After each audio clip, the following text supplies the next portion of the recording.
নমস্কার বন্ধুরা, আমি সায়নী তোমাদের সবাইকে স্বাগত জানাচ্ছি লিভিং উইথ সায়নী পরিবারে। বন্ধুরা, সামনেই আসতে চলেছে রটন্তী কালী পুজো। মাঘ মাসের চতুর্দশী তিথিতে হয় রটন্তী কালী পুজো। আজ আমরা আলোচনা করব এই রটন্তী কালী পুজোর ইতিহাস বা মাহাত্ম্য নিয়ে। তার সাথে সাথে তোমাদেরকে বলে দেব এই বছর অর্থাৎ 2024 সালে রটন্তী কালী পুজোর সঠিক সময়সূচি। এর সাথে সাথে তোমাদেরকে বলে দেব কয়েকটি টোটকা বা উপাচার যা তোমরা রটন্তী কালী পুজোর দিন যদি সঠিকভাবে করতে পারো তাহলে তোমরা হবে সৌভাগ্যের অধিকারী। সফলতা ধরা দেবে তোমাদের হাতে। তো চলো বন্ধুরা, দেরি না করে ভিডিওটি শুরু করা যাক। আশা করছি আজকের ভিডিও থেকে তোমরা একটু হলেও উপকৃত হবে বা সমৃদ্ধ হবে।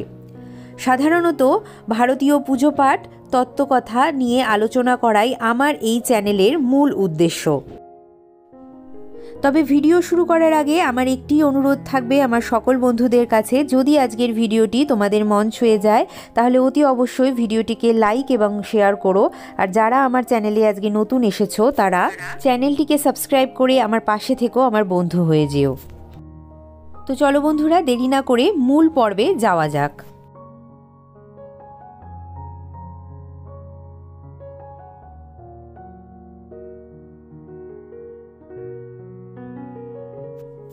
মাঘ মাসের চতুর্দশী তিথিতে হয় রটন্তী কালী পুজো।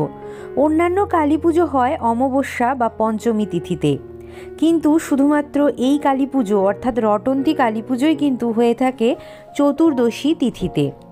কেন এই পুজোটি চতুর্দশী তিথিতে হয় এই কারণ নিয়েও আমরা আজকে আলোচনা করব। তবে মূল ভিডিও শুরু করার আগে চলো বন্ধুরা দেখে নেওয়া যাক এই বছর অর্থাৎ 2024 সালে রটন্তী কালী পুজোর পূর্ণাঙ্গ সময়সূচি। এই বছর রটন্তী কালী পুজো পড়েছে ইংরেজির 8ই ফেব্রুয়ারি 2024, বাংলার 24শে মাঘ 1430 বৃহস্পতিবার। চতুর্দশী তিথি শুরু হবে এই দিন 9:23 থেকে এবং থাকবে পরের দিন সকাল 7:33 পর্যন্ত। অর্থাৎ চতুর্দশীর নিশি পালন ও ব্রত উপবাস হবে 8ই ফেব্রুয়ারি 2024।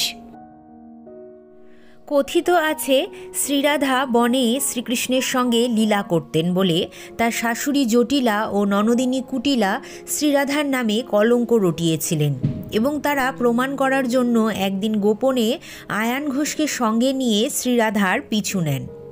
আয়ান ঘোষের আরাধ্য ছিলেন মা কালী। অন্তর্যামী শ্রীকৃষ্ণ জটিলা কুটিলার গোপন অভিপ্রায় জানতে পেরে স্বয়ং কৃষ্ণ কালী রূপ ধারণ করেন। শ্রীরাধাও কালীরূপী কৃষ্ণকে কদম বৃক্ষের তলায় ফল ফুল দিয়ে পূজা করছিলেন। এই দৃশ্য দেখে জটিলা কুটিলা এবং আয়ান ঘোষের ভুল ভেঙে যায় এবং তারা বুঝতে পারেন যে শ্রীরাধিকাও আদ্যা শক্তিরই একটি রূপ। এই ঘটনাকে স্মরণ রেখেই ভক্তজন রটন্তী কালী পুজো করে থাকেন। রটন্তী শব্দটির অর্থ রটনা, যার অর্থ প্রচার হওয়া।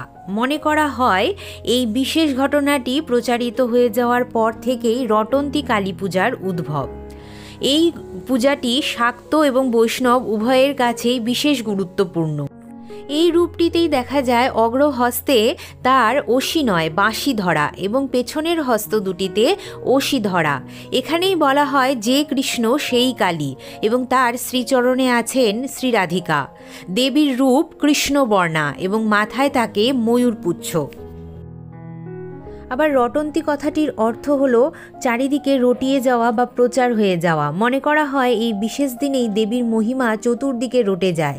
মুক্তকেশী মায়ের মহিমা এই তিথিতেই সর্বস্তরে রটিত হয়, যার ফলে এই তিথিতেই রটন্তী কালী পুজো সূচনা।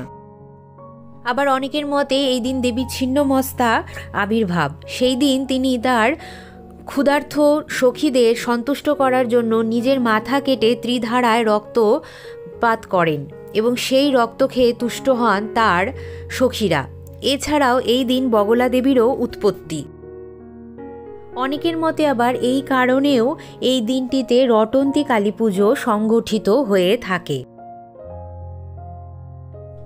রটন্তী কালী পুজোর সঙ্গে দক্ষিণেশ্বরের কালী মন্দিরের নিবিড় সম্পর্ক আছে। রটন্তী কালী পুজোর দিন সকাল থেকেই ভক্তদের সমাগম ঘটে দক্ষিণেশ্বরের কালী মন্দিরে। ধুমধামে পুজো হয় মা ভবতারিণী দেবীর। রটন্তী কালী পুজোর পরের দিনই অর্থাৎ পরের সকালেই হয় মৌনী অমাবস্যা। এই মৌনী অমাবস্যার পুণ্যক্ষণেও প্রচুর ভক্তের সমাগম ঘটে দক্ষিণেশ্বরের কালী মন্দিরে। যে যার মতন নিজের মনস্কামনা জানায় মা ভবতারিণীর কাছে বা রটন্তী দেবীর কাছে। কথিত আছে শ্রী শ্রী রামকৃষ্ণ পরমহংসদেব একবার রটন্তী কালী পুজোর দিন দেখেছিলেন যে গঙ্গার থেকে স্বর্গের দেবতারা স্নান করে মা ভবতারিণীর সঙ্গে দেখা করতে আসছেন। সেই সময় থেকেই রটন্তী কালী পুজোর দিন বহু ভক্তের সমাগম ঘটে দক্ষিণেশ্বরে মা ভবতারিণীর কাছে। বন্ধুরা, এবার বলে দেবো সেই সমস্ত টোটকার কথা যা যদি তোমরা ঠিক মতন করতে পারো তাহলে তোমরাও হবে সৌভাগ্যের অধিকারী। শাস্ত্রমতে দম্পত্য কলহে জড়িয়ে থাকলে বা বিভিন্ন কারণে দাম্পত্য সুখ থেকে বঞ্চিত থাকলে তারা রটন্তী কালী মায়ের আরাধনা করতে পারেন। আবার প্রেমের সম্পর্ক ভেঙে গেলে বা ভালোবাসার মানুষটিকে ফিরে পাওয়ার জন্যও এই তিথিতে কালী পুজো করতে পারে। যে সমস্ত ব্যক্তিরা গভীর রোগগ্রস্ত বা কোনো পুরনো রোগ আছে তারা মায়ের চরণে এই দিন সাদা আবির দান করতে পারেন। সাদা আবির মায়ের চরণে অর্পণ করলে সে রোগমুক্ত হয়। মায়ের দয়ায় সেই ব্যক্তি বা নারী রোগমুক্ত হন।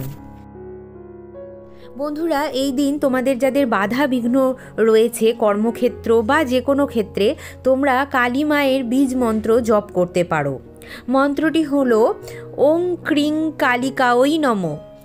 এই মন্ত্রটি যদি তোমরা 28 বার বা 108 বার জপ করো তাহলে তোমাদের জীবন থেকে বাধা বিঘ্ন দূর হবে চিরতরের জন্য এবং তোমরা হবে সফলতার মালিক।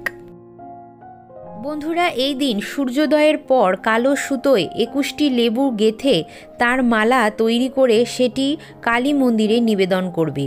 এরপর লাল রঙের গোলাপ ফুল মায়ের চরণে নিবেদন করবেন।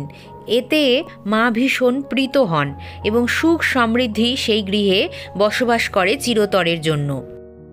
মা কালীর গুড়ের তৈরি জিনিস ভীষণ প্রিয়।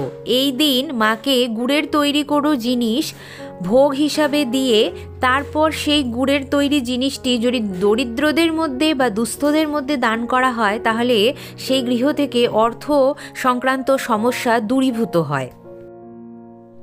তো বন্ধুরা, এই ছিল আমার রটন্তী কালী পূজা সংক্রান্ত একটি ভিডিও। কেমন লাগলো তোমাদের অতি অবশ্যই আমাকে লিখে জানাতে ভুলো না। ভিডিওটি যদি তোমাদের ভালো লেগে থাকে, যদি তোমরা একটুকুও এই ভিডিও থেকে উপকৃত হয়ে থাকো তাহলে অবশ্যই ভিডিওটিকে শেয়ার করে দাও নিজের পরিবার এবং প্রিয়জনদের মধ্যে। আর যদি আমার ভিডিওগুলি ভালো লেগে থাকে তাহলে এই সংক্রান্ত ভিডিও পেতে আমার চ্যানেলটিকে সাবস্ক্রাইব করেও তোমরা রাখতে পারো।